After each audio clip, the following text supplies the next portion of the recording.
Welcome. I'm Tony Woods, and I'd like to invite you to come along with me on a backpack trip. It's a virtual trip, of course, but the trail it sits on is very real. And in fact, it's one that you've already begun. Think about it.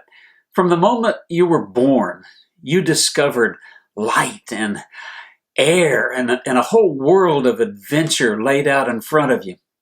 You've never been alone, you know. The God who created you breathed the breath of life into your lungs and has been a part of your journey from the very beginning. That's because he loves you and he wants the very best for you. He's put a path before you and he gives you this promise. If you'll stick to the trail, you'll know peace and abundance and the kind of joy that only your Creator can give. And at the end of the journey, I'll have a place waiting for you. A place like nothing you've ever imagined.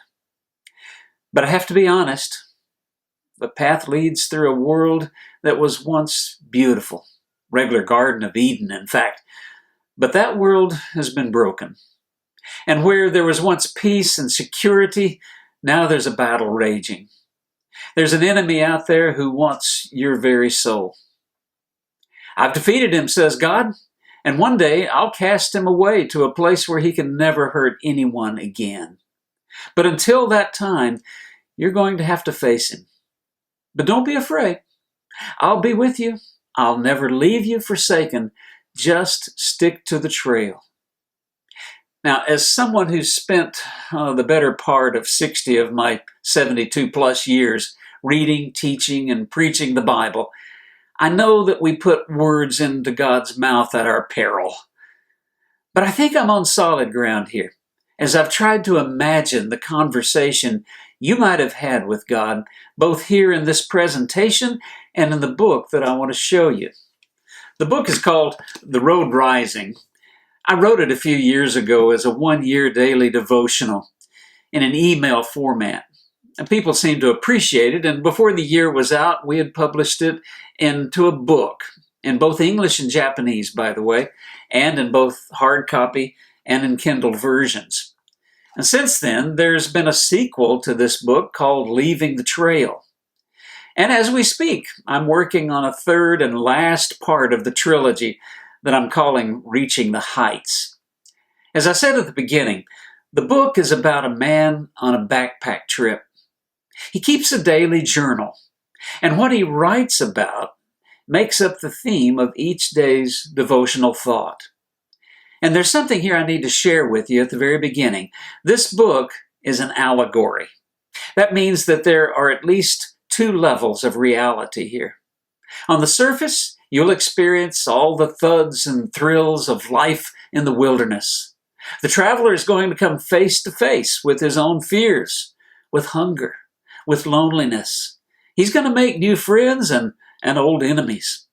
There's even going to be a few encounters with demons along the way. But on another, much deeper level, I want you to consider the fact that this man never actually left home. All that he's experiencing here is the result of a decision that he's made to step out in faith and walk on the trail that God is showing him. When he does that, well, his friends, his workmates, even his own family can't understand what he's doing. His faith-directed life has thrust him into an existence that, might as well be a whole new world. A world that those around him cannot see or appreciate. But the more he gives his heart and soul to this world, the more real it becomes, until it's actually more real, more vibrant, more alive than the world he left behind. And we may need to discuss this idea some more as we go along. And I'd encourage you to get together with some friends who can identify with this traveler, friends whose opinion you trust. Unpack this journey together. You'll be a better person for it, I guarantee. Maybe the best way to start this journey would be by reading the Road Rising Prologue. These are the words of the traveler. He writes in the prologue, "Come," he said, "come out of the darkness into the light.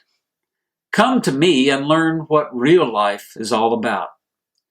With those words, the invitation found its way into my heart. My heart was ready. My days had become filled with a constant barrage of things which battled each other for first place, and I had fallen, the first victim. The only thing left was unconditional surrender to God, and what followed was a sense of unconditional love and a peace I never thought possible. It was a feeling I knew I could never understand, not fully. Small wonder then that those around me couldn't understand it either. My friends, my associates, even my family were left mystified at the change. I pray every day for their acceptance, but my longing is tempered by an overwhelming desire to know Him better. He had said, "Come." I came, and now nothing else really matters. But His next word following "come" only served to increase my ignorance. He said, "Go. Go, follow the path that I've set before you.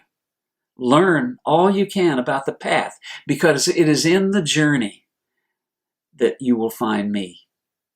Come, go, learn. Strange words indeed. Strange perhaps, but not too difficult to understand nor to obey. I must go, and I must observe all that I am shown. His word I will carry with me, and each day I will record what I see. I don't know where the journey will end. I'm told that the normal travel time is 1 year, but that it could come to a close at any point along the way. I'm not to worry about what I can't see, but only to see what I'm shown, and in the process to become more and more what I've been created to be. I can't wait to begin. And neither can I. I'm excited about this series. Every time I walk this path, I find something new. And I'm convinced that you too will enter into a world of discovery. So join me next time, won't you? In the words of my grandfather, y'all come back now. You hear? There's a smell of waterproof canvas in the air. The journey has begun, and each step is accompanied by the creak of new leather and rhythmic rattle of essentials, finding their way to the lower reaches of my backpack.